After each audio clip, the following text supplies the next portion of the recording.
So it's really over? Yeah, that's right. Government shutdown is officially over. Damn, I didn't get any looting. And Uncle Ben died from overpriced milk? What a waste. Derek, start the show. Okay.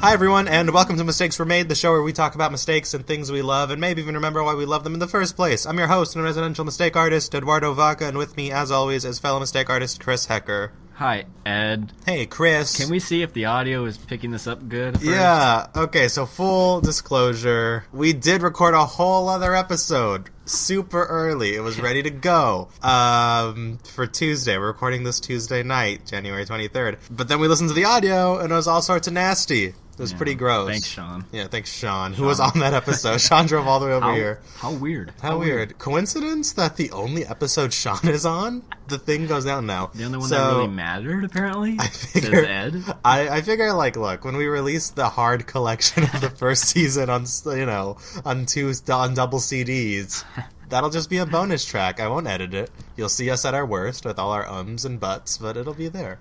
And that, although it'll give us a chance to do the episode again. We were talking about Disney, our favorite Disney movies. Yeah, we were. Which was pretty. It was one of my favorite episodes in terms of just because they had such a good flow and rhythm. Let's just copy exactly everything we said. We just transcript it. Yeah. You play Sean, and then in the middle we'll switch. And then somehow in the middle we'll bring up, who's my dad? And it's not racist because it's a planned thing right now.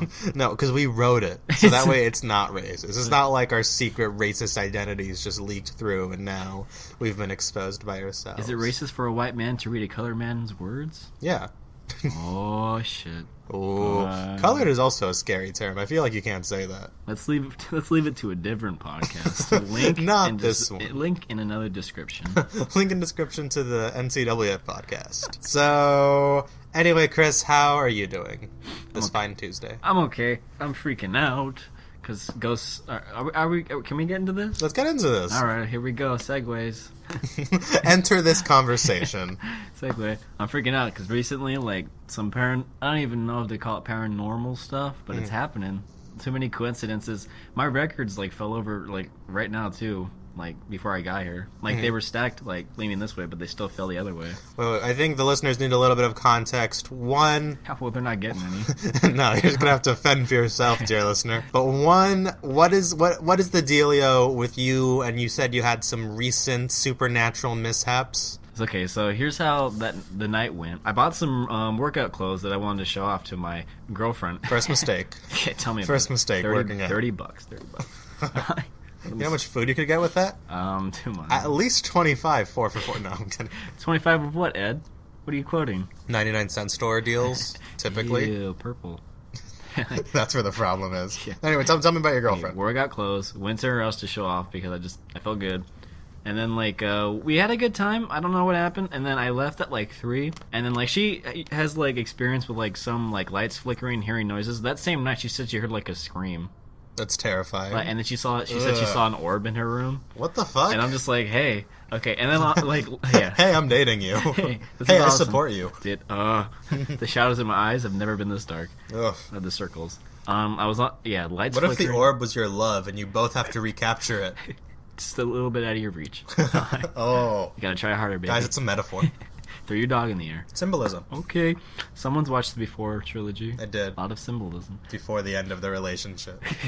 Alright, go. Okay, yeah, so she has experience with lights flickering, all those little ghosty things, So when I was walking back at 3 in the morning, that's technically the witching hour, which is too coincidental. Wait, quick question. Isn't the witching hour at midnight? No, it's 3. Where'd you get that from? I've looked online. They say... But we can look it up later. Okay. But yeah. Yeah, so yeah, from what I've read, it's 3. Uh-huh. And I was walking home at 3, and I see a light post, or lamp post, whatever you want to call it, flickering. And when I walk right under it, it stops. And then I call my girlfriend. Wait, was the light on or did it just die? It was off, but it was flickering. No, it turned on right when I went under it. Oh, okay. Cool. It stopped flickering completely. It was on me. And then when I get out of it, it starts flickering again. I call my girlfriend hey, the stuff that you said that happens to you is happening to me. Yeah. And then the call ends itself, which is weird. I didn't touch it because it was against my face and it was against her face. Mm-hmm. So I'm just okay, this is weird. I kept her on the phone. Then I'm going down the street. I walk by a telephone pole. I see a skull shirt roped to the telephone post, Uh-huh. and then like right above the magazine, I'm like, ooh, what's in the magazine? And then like right when I like go to like turn the pages, like the wind pushes it for me, and the picture of the Zodiac drawing, like his face, Oh my god. like pops up right there, and then I see a raccoon. Holy shit! Wait. Let me tell you about that. Clearly, the raccoon was the worst part of this night. But why? What was the Zodiac killer's face doing in, like, what magazine was this? I have no idea. I just walked away. Was this like Murderers United or Fuck, something? I should have looked it up because that's so weird to have it there. It was probably like the history or life thing of like Zodiac killer. I think I saw a magazine. Well, I think for some I guess context for the context. I mean, do you believe in this sort of stuff? Are you into the supernatural? Like, not into it, but do you believe in it? Yeah, I mean, I've gone to like Pennsylvania. I went on a ghost tour. We got pictures like that are full of orbs. Like we've taken them. So like What do you mean orbs? Like, I'm sorry. No. It's just like you've described orbs twice, and I'm. Yeah, it's because like they say that's like a little spirit. Like like an orb will be like a little spirit or something. Yeah. And there were like a bunch, and that's just weird. You saw them in person, or it was just like in your developed photographs afterwards? Actually, no, like on the camera, like you know how you can view the picture after you take it, like on the little screen you see all the orbs. Oh, that's crazy. Yeah, it's kind of cool but weird. Like, yeah, I believe it. I mean, I've watched enough like ghost like shows and stuff. Yeah. I mean, whatever. Anyways. So, yeah, I'm Catholic, so that means I'm naturally afraid of that. I'm also Catholic. Yeah, I don't know. I feel like I meet everybody and their mothers who's experienced a supernatural... Like, if you've experienced a supernatural event, I've met you. You know, like, we've gotten to know each other. I've never had an experience like that, though. And a part of me is like, that sucks. I want, a hook for my memoir. But it's also like, I like being secure in my general day-to-day living. Yeah. It's scary at first, but like at the same time, it's like, hey, these things want to interact with me. So you think? Wait, so you're actually buying into that it's a spirit? I mean, I don't see like what. I mean, I don't see what else it could be because like all these things are like, it's just too coincidental. Yeah. All like within the span. Oh, sorry, like 3 to like 4 or 5, whenever. I don't know. It's just. No. My girlfriend deals with it. I'm just gonna if I bring her up, her name's Isabella. If I do bring her up, I'm just gonna refer to her by name. Okay, so that's why I go to bed at 7:30. I just play it safe. You sound like Sean right now. Do I? Yeah. Well, no. Sean goes to bed at 5:30, Chris. Before the sun goes down. 3 hours after dinner. He's never seen the dark. No, I don't know. I just feel like it's too easy. Like, why would a spirit want to bother? A black cat literally just walked by. I want to go home. It's my neighbor's black cat. She's a weird, one of those cool cats that comes in and out whenever she wants. It walked by during this talk. It walked by during this talk. It winked at me and left its business card. I have to take it as flirtation. That's the logical explanation. This is getting weird bestiality. No, you brought up the B word. You smiled during that whole thing. I did. Well, there was definitely a physical, like, tension there. The cat was looking at me, I was looking at the cat. I thought you were going to say physical attraction. I'm like, okay. No, I mean, like, maybe in another life, if I was another form of mammal, possibly. That means if you reincarnate into something like If I'm reincarnated into a cat, hit me up, neighbor's black cat. We can talk. That means you lived a bad first life. Maybe. The whole... Shouldn't have said anything. Now we're on reincarnation. I don't know. Reincarnation, I feel, is a little more interesting in terms of like just spirits coming from the other void world. What are you talking about? Reincarnation with spirits? You're not reincarnated if you're a spirit. No, I know, but I'm saying like in terms of like, interest level. I think I'm a little more interested in reincarnation stuff than I would be like spirits coming and messaging with us via light posts. I mean, like I don't know. I feel like there's been past lives. I don't know. Yeah, I don't know. I feel like you feel like there has to be, like, you're like, no, I can't just be living this life. This life sucks. Like I had to have been like some Chinese warrior from 5,000 years ago. What sucks is that means you've already lived your best life, honestly.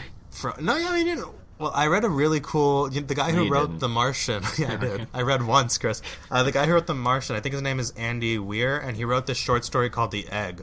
And a guy basically dies, and he meets up with God, and God tells him, okay, you're going to move on to your next stage of life. And the man's like, oh, am I going to heaven or hell? And he's like, well, you're going to go into this other life. And then he basically explains to him that all people are basically going through this form of reincarnation, where basically they live other human beings' lives throughout time, so time isn't linear. And it's really cool, and it's called The Egg, and I would check it out. It's it's pretty short. It's maybe 500 words. Joke's on you, I don't read. Joke's on you, I'm illiterate. Signs with an X. I'm good. So anyway, with that talk, I don't know, is there anything else you want to bring up on this? I feel like Catholicism is a big part of it for me, personally. I feel like... Nah, ghosts are spooky. I'm done. I'm not Ghosts done. are spooky. Because this could be a whole thing, because you hear all those stories about people who, like all those weird coincidences, and then you hear stories about bigger coincidences, like you see them in your mirror and you blink and then they're gone. But what about the middle coincidences? There's no middle coincidences. There's no ghost that's just like, he writes a nice letter, says, hey, haunting your house. Just don't mind me, I'll be cool. Casper the Friendly Ghost. Casper the Friendly Ghost is come on. You see him? He's bald. Why can't you trust a bald person? That kid died. Yeah, that was a child who died. It wasn't a person. It wasn't like, I was this, 70-year-old man who regressed into a child. No, it was a fishbowl baby. He got to choose what ghost form he wanted. He chose a child. If you could choose what ghost form you were, what would you be? Danny Phantom. Be Danny Phantom? Yeah. So you would want the ability to... What are his powers besides going through stuff? Does he shoot plasma? And he has this weird, I should probably get closer. He has this weird scream. He can take over bodies. Oh, like a banshee scream? Yeah. Oh, that's pretty cool. He's okay. I mean, yeah. I don't know what else he has, ice powers later on or something like that. Does he? Yeah, it's weird. That seems weird. Yeah, it is. It's too natural. They had an episode where they basically had the Infinity Gauntlet. Did they? Basically. That's pretty cool. It's silly, but yeah. Okay, but who would win, Danny Phantom or the Ghostbusters? Danny Phantom. I would bet, yeah. He's basically a Ghostbuster himself. He's a ghost who busts other ghosts. They make fun of the Ghostbusters in a few episodes. Do they? Yeah. Does he beat them? Does he defeat them? Yeah, everyone's against him, but he's going to win because it's the guy who made Fairly Odd Parents. He's going to win. He's got... Fuck. It's grown-up Timmy Turner. He doesn't just lose. There's a theory. Is there a theory that, he died or something? Mm-hmm. Well, how did Danny Phantom die? Well, Danny Phantom never died. So he's not dead. No, that was my question. He's half boy, half ghost. He went into the ghost portal and he turned it on inside, so his DNA got. So he watchmened this nonsense. Yeah, honestly, he went in the whole turn, spit him out in a way. Blue. Danny Phantom, he was just 14. His parents built a very strange machine. World inside. I can't fucking remember. I can remember it if I sing it, but I don't want to sing it. I had a friend who showed up on Halloween this year as Danny Phantom to class at Long Beach, and it was awesome. Really? He dyed his hair and he spray painted the logo, the emblem on a sweater. That's cool. And I was like, that is very cool. And I wish make a Danny Phantom movie. They should have made a Danny Phantom movie instead of Amazing Spider-Man. It's basically the same thing. Okay, what if you had Spider-Man, but he was part ghost? Because that's Danny Phantom. It's right down, except the girlfriend is goth. Spider-Man. Kind of. Cosmic Spider-Man is a weird look, but it's also a really cool look. He's too powerful. Yeah, there's a point in Marvel Comics where everyone's just like, they're too OP. It's the 90s. Yeah. Have you, we're going to go on a comic tangent right now, because I'm going to ask Chris a question. Have you read Avengers vs. X-Men? No, but my friend said he really likes it. Is it good? It's okay, but I think the 10th issue is written like an Amazing Spider-Man issue, because it's all about Spider-Man. Good. And you basically, do you know the premise of it? No. So the premise, just so you guys know, from Avengers vs. X-Men is that the Phoenix Force comes in, possesses 5 of the main X-Men people, Juggernaut, Cyclops, Storm, Jean Grey. I don't know if she's alive at this point, but she's one of them. Half of those are not X-Men, they're just mutants, evil mutants.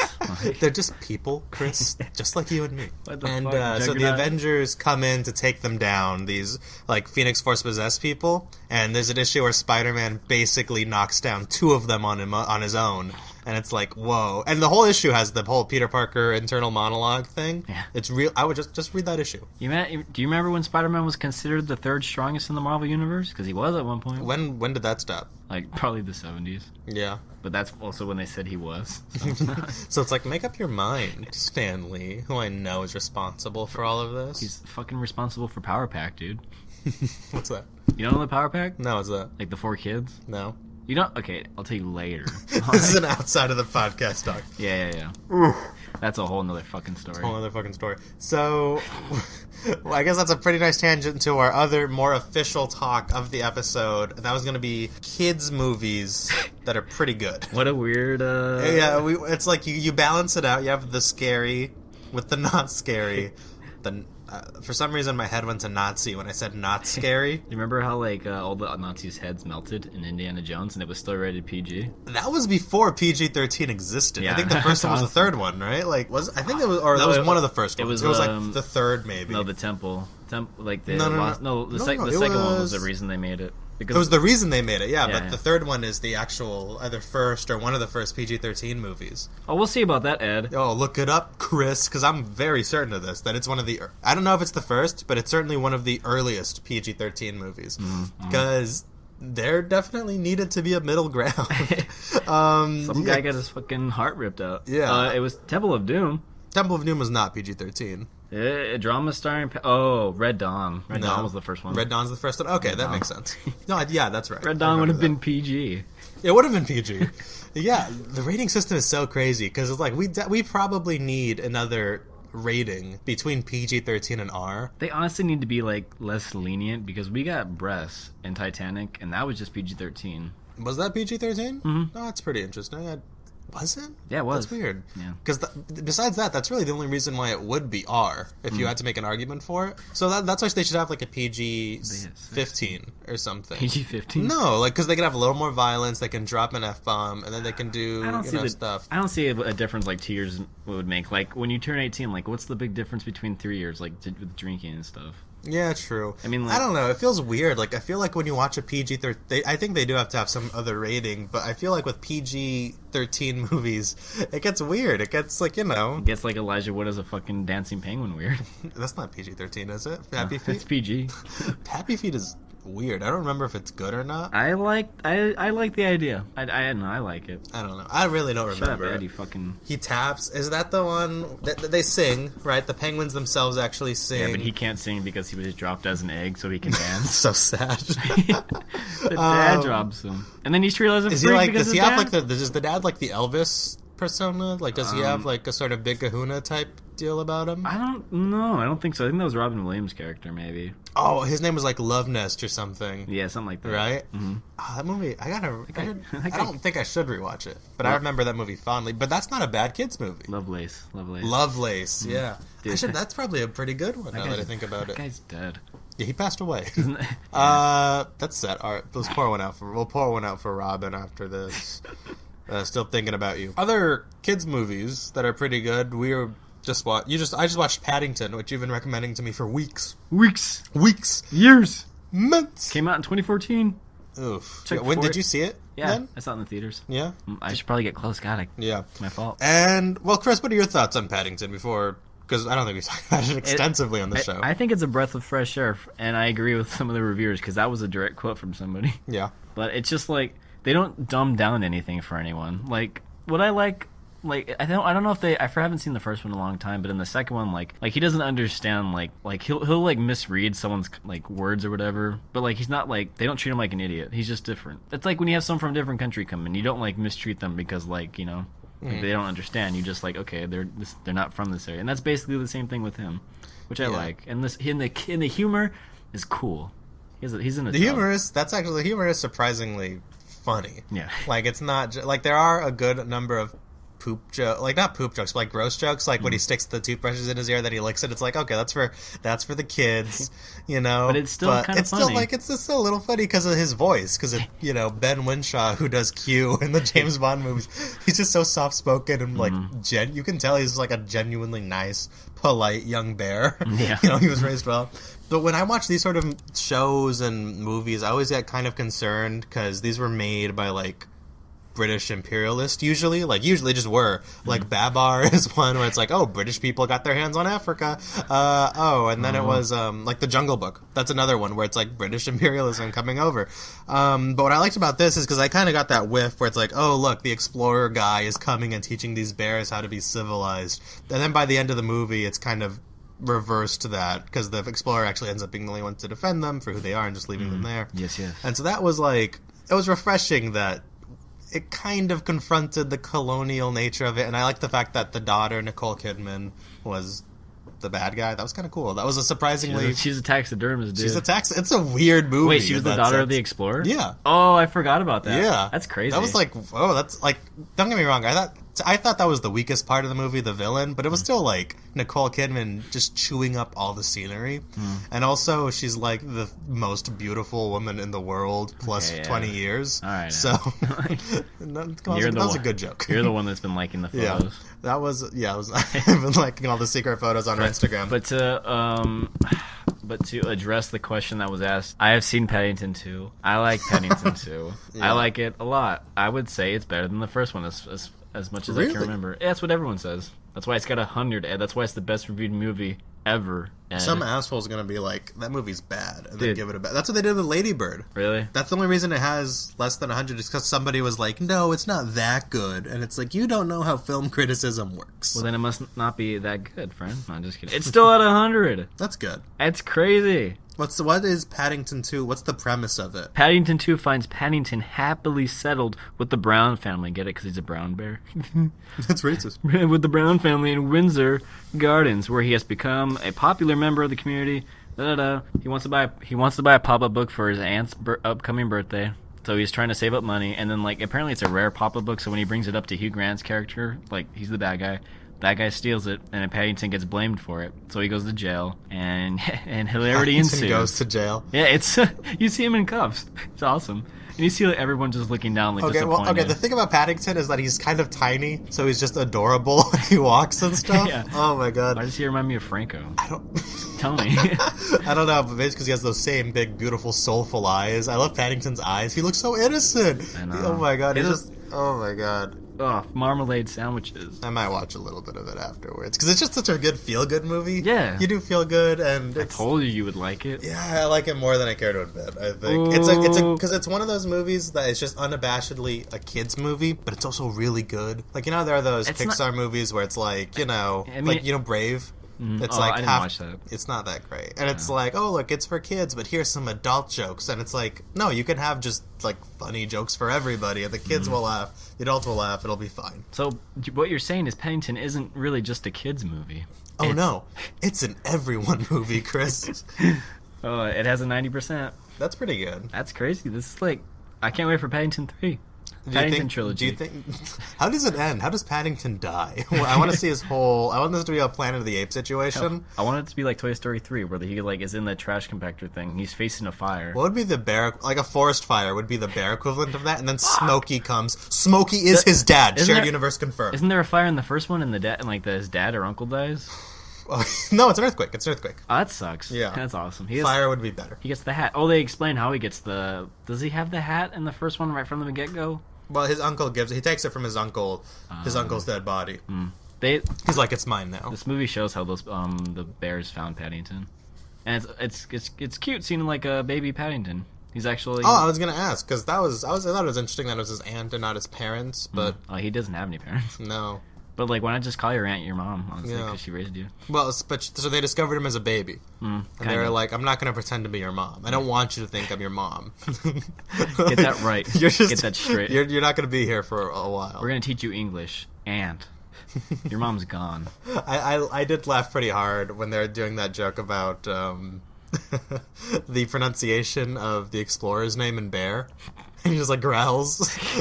And I love that everything just kind of came back. Like the sewers came back. It's like one line in the movie and it comes back. Yeah. And then the girl's ability to learn Bear is like weirdly relevant at the end. It's all like, it's a very economic movie. Like it's all there. It's kind of smart actually. No, it really is. And it looks good. That's the thing about some British movies is that I don't know if they're like commissioned by the state or something, but it always looks like money is put into them. It's either you look like a bad Doctor Who episode or you look like a good Paddington movie. And Doctor Who's in it. Yeah. Also, he's really funny, and he's really gross. And he's an asshole. He's in this one, too. He's barely in it, though. Yeah. He was busy doctoring up the place. Did he have long Doctor Who hair now? Yeah. He was kind of long. He was kind of long. I don't know. Have you seen Peter Capaldi with his long hair? No, I think it looks bad. It looks weird. Yeah, he has a small head. I like Peter Capaldi, though. I barely watched any episode. I think I watched the first season with him. Mm-hmm. And he was, he's pretty good. I felt like the scripts weren't that great, but... Yeah, it was pretty good. I stopped after like Matt Smith went away because his first lines were like, "I have kidneys." I'm like, yeah, you do. Well, he's like, I can see my kidneys. They're red or something. No. Like he's just breathing. He's like, I have kidneys. He's like, did he say that? He's like, I have kidneys. I'm like, yeah, you wouldn't be standing there right now if you had no kidneys. Well, for me, like, I did think they made the mistake.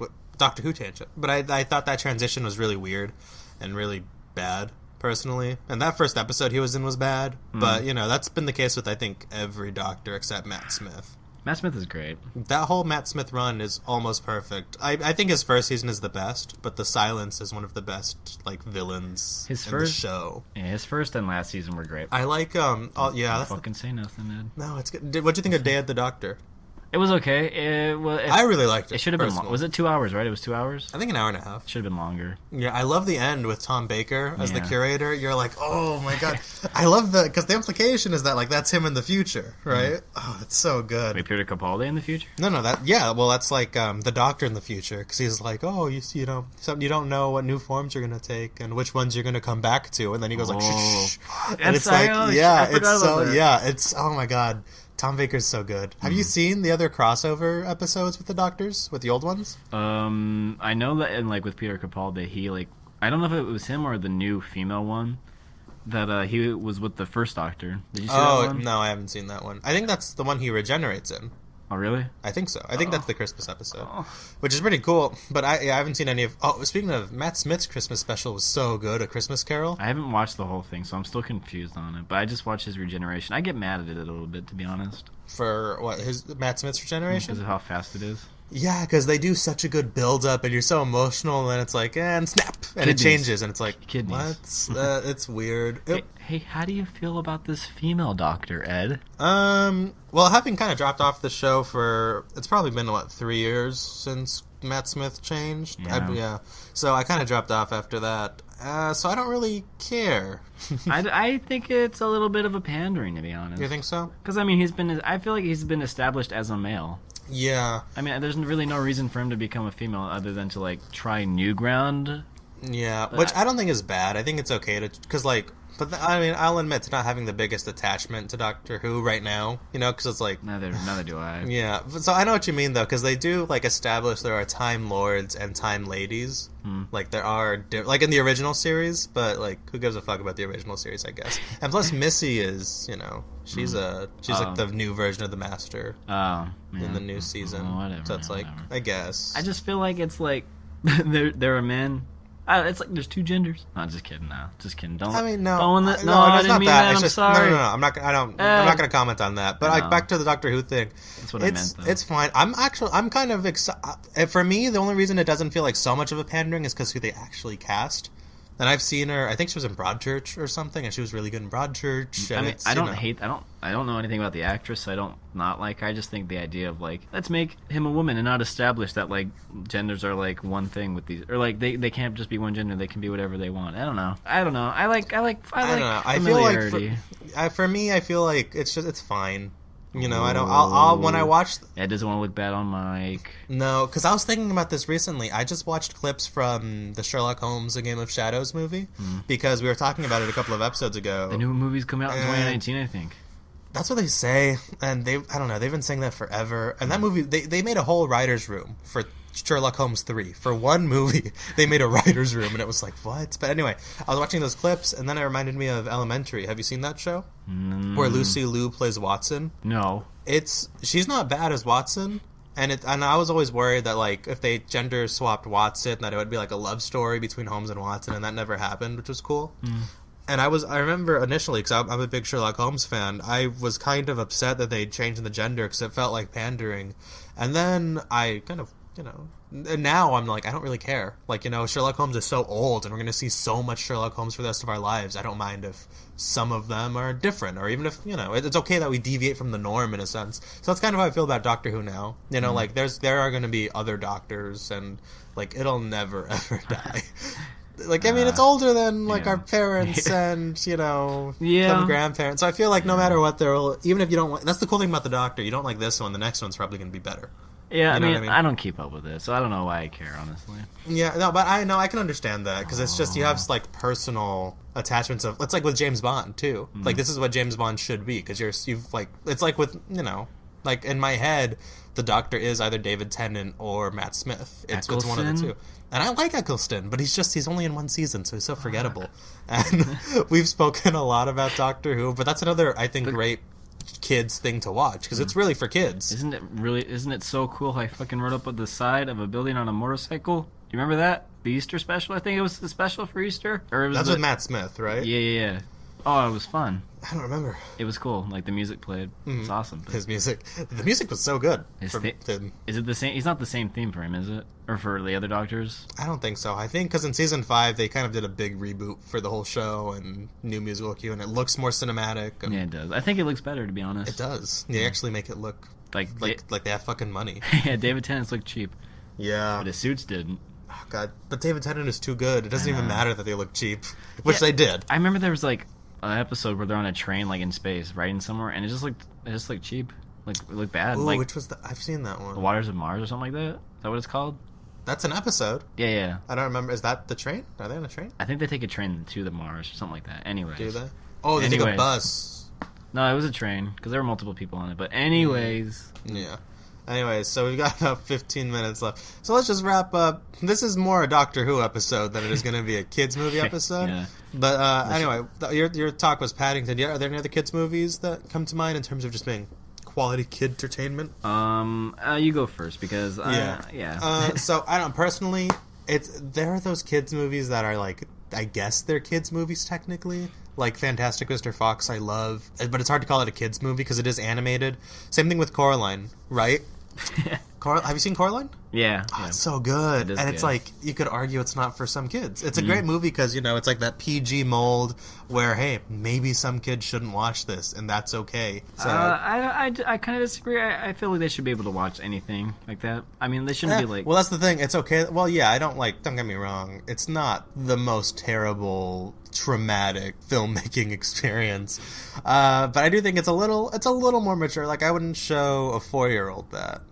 But I would show, there's a right age to watch it. I would show my newborn child Watership Down. Have you actually seen that movie? I've seen scenes. It's really bloody. It's really crazy. And they're remaking it. It's PG.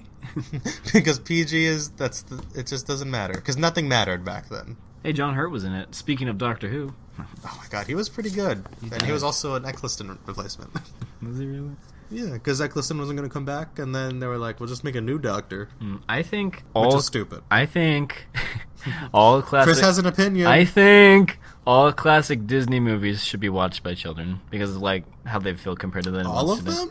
Honestly, like, all of them. Like... what are we considering classic Disney? All the, like, hand-drawn ones. I mean, I guess... including, like, count the 90s. Aristocats and... the big ones. Okay. Watch the really well-known ones. Like, even Lady and the Tramp, I would say, you don't have to watch that as a kid. You don't have to watch it at all. It's not very good. You don't have to do anything. It's iconic, but you don't have to do anything. Because just watch that one scene and you'll get it.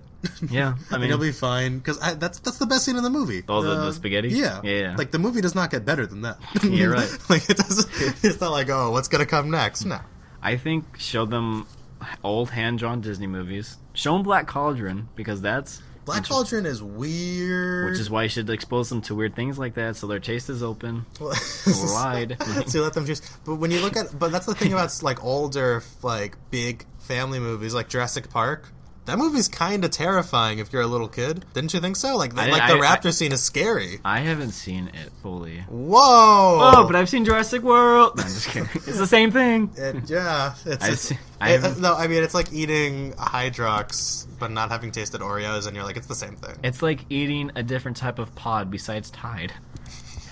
It's like eating some sort of a Glade pod or something. But they were playing it at Cerritos recently, at the Cerritos Harkins. Hey, thanks for telling me, Brian. I didn't know you needed to know. No, I put it in the group message, and everyone was like, no, I've already seen it. Sure, I don't remember this. I would have watched it. That was a while ago. Well, that's why I don't remember it. Yeah. But I remember, I put it in the group message, guys, Jurassic Park's playing, we should go watch it. And they were like, we already saw it, Sean and Franco. Who doesn't want to see it in the theaters? Why wouldn't you want to? Nobody wanted to go with me, so I didn't go. Damn it, was a mistake. You should have said, like, hey, I already told you, but, like, hey, this is between I know you already know me. This, but I just want to remember that you already know this. Yeah, so classic Disney movies, family.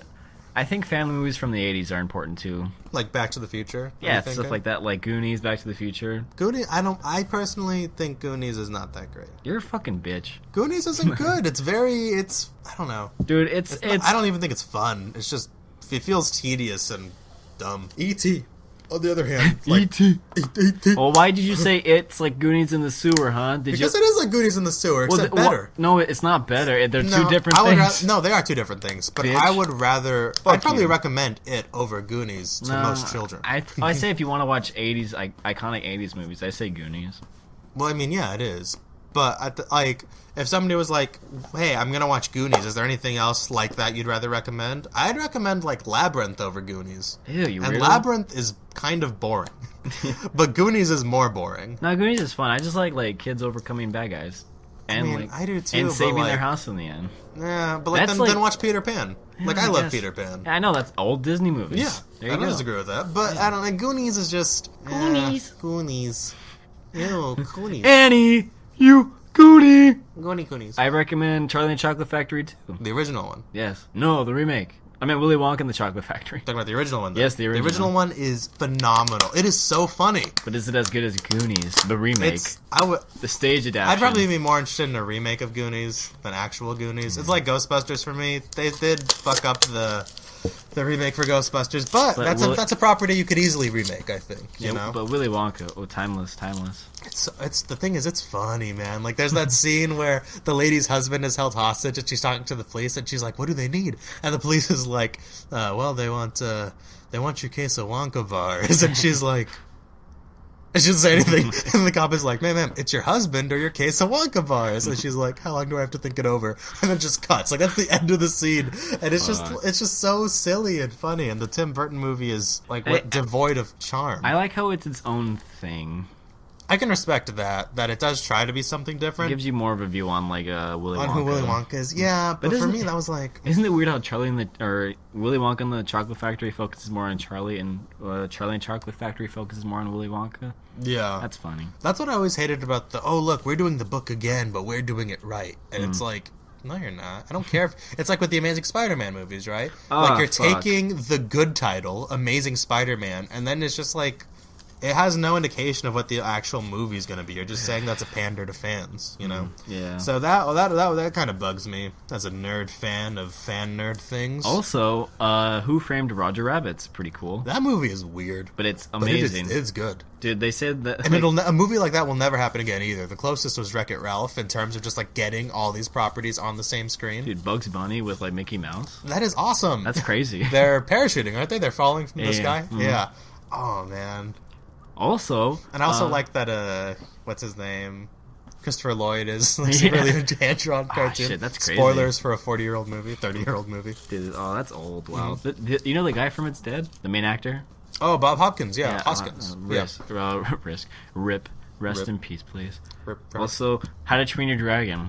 Yeah, those are good. I think we talked about those on the show. Huh? Yeah, but they're fun. They're good. They're pretty good. Show your kids. Show them Happy Feet. Show them the second one. Just look up children's movies on Google and have fun. Look up Hot Teenage Hiccup. And I think you'll be good. He's like 20 in that. He's old. If you want your kids to... They're still making another one. I know. Apparently. Fucking hurry up. It's supposed to come out next year. Dude, in the book, they say, like in the book, at the beginning, they say, like, dragons are gone. Like, they don't have dragons anymore. So I think in the third one, the dragons are going to leave. Which is kind of... Oh, wait. So the books... Wait, I don't know anything about the books. So potential spoilers. But, like, are the books written by older Hiccup? Yeah, and he's blind, I think, in one eye. Or no, he's blind or something. I do love the ending for the first How to Train Your Dragon movie. Because he gets his ass... Well, his leg chopped off. That's cool. Yeah, it is cool. There are actual stakes to this story. Just... Fuck, we need more of that. And I don't know. I like that Toothless also has his little wing missing. Yeah. Yeah. They're together. Also, one more before we have to move on to recommendation. Shit, I just saw it. I don't know. I just had it in my head. That's not to mention anything from Studio Ghibli. Yeah, there you Studio go. Ghibli's so good. Did you like My Neighbor Totoro? I did. I have to admit, I really enjoyed it. But I found that having really enjoyed every Miyazaki movie I've seen, this one I had really high expectations for, and I'm not going to say that they weren't met, but I kind of don't get the infatuation with Totoro himself. Now, I may still need time to think on it, because with The Godfather, when I watched that movie, it took me like a week to actually like it. I was literally, my mind was just wrapping my head around it. Because, there's like the intimidation factor and blah, blah, blah. But with My Neighbor Totoro, I really the interesting thing for me is that personally when I watch a movie, it's like my sort of academic mindset where I look for a theme that I can latch onto, and I didn't necessarily find that with this movie. And so a part of me was like, is this movie simple? Am I missing something?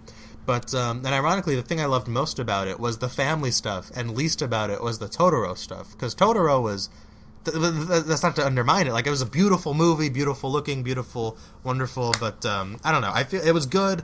I may still need time to like actually form a more solid opinion of it, but it was all Ghibli movies are worth your time. Even if you don't love them, you can talk about them. Yeah. You know, anything like iconic that's like targeted towards children, just show them. Mm-hmm. Just show. If you've heard of it, it's probably pretty good. And like if you watched it as a kid, show them like Spider-Man, early Marvel movies. I recommend Hulk. 2003 Hulk. Yeah, because I mean, I was bored as a kid, but I like having watched it. Then I think I have more time to think about it. I appreciate it. Just show them movies like that where they didn't like try to build up for a sequel, and then show them the new Marvel because like it's cool for kids. I would say I like the Incredible Hulk a lot.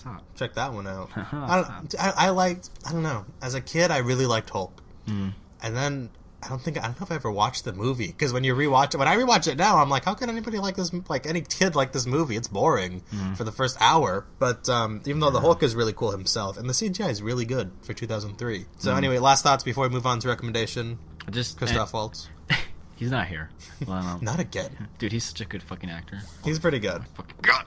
He's in the Quentin Tarantino movies, right? Mm-hmm. Oh, he's so good. Django and Hateful Eight. He was so good in Django Unchained. I can't even begin to. He's the best part of that movie. Yeah. Anyways, just Leonardo DiCaprio's pretty good, and I don't know. Christoph Waltz is the best part. Anything you saw as a kid, show your kids. Show them Star Wars, because I didn't get to watch Star Wars as a kid. No one really showed me Star Wars, so I recommend letting them have imagination with universes and worlds like that, like Marvel and stuff. Yeah, and yes, last thoughts for me on this. Just show, your own kid. You know if they're going to be afraid of this or not, but don't be afraid to show them something you think might be a little weird. It's terrifying.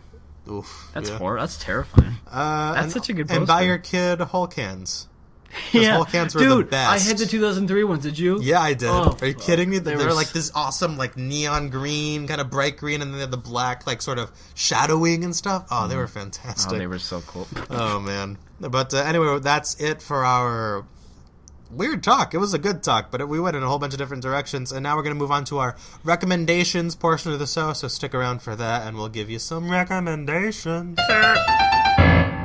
Alright, welcome back to the show, and we're on to the recommendations portion. My recommendation for the week is going to be Richard Linklater's 2014 Boyhood, which was filmed... Sinister. No, but his film Boyhood, which was filmed over the course of 12 years, following the same cast over 12 years. It's a phenomenal film. I won't really go too much into it, but you basically follow this kid from, childhood to when he starts college, and you see the kid grow up before your eyes, and it's a really phenomenal piece of filmmaking starring Ethan Hawke, Patricia Arquette, who ended up winning the Oscar for it, and the main actor, the actual boy, whose name I can't remember, but he did an incredible job. The film is wonderfully emotional, and it's a movie. Look, it has no plot, but it's got all the character you need to replace a plot. So I would recommend 2014 Boyhood. Chris, what is your recommendation for our dear, wonderful listeners? I recommend keeping anything blessed on you, because you don't know what's going down at 3 a.m. when you're walking home.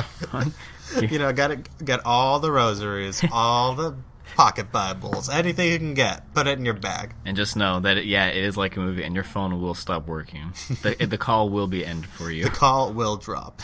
Anyway, so that wraps up our show for this week. Chris, where can our listeners find you on social media? At _the_Milky_way. That's for Instagram? Yes, only on Instagram. If you want that Snapchat, you can hit me in the DMs and I'll wink at you. That's it. But the raffle for King Kong 1933 colorized edition is over. Franco did not win. I decided to keep it for myself. Aw, Chris. Put it right next to the other one. You can find me on Instagram and Twitter at Life of Screen. And you can follow the show on Instagram at Too Many Mistakes Were Made, _ between each word. Thank you so much for listening, and we're sorry for the late episode, but tune in next Tuesday for an on-time, hopefully, episode of Mistakes Were Made. Oh, and make sure to like and subscribe on iTunes and SoundCloud. Comment if you please, dear. And thanks for listening, and we'll be back with you next Tuesday with more Mistakes Were Made. Ryan Reynolds. Bye. We don't follow anyone we don't know. Just like America does it. All right, everybody. I like Libya. I like Libya. I'm a fan. They get a bad rap. My fingers spread across. Yeah, they're not too bad. I sound like Bert. Like sad, sick Bert.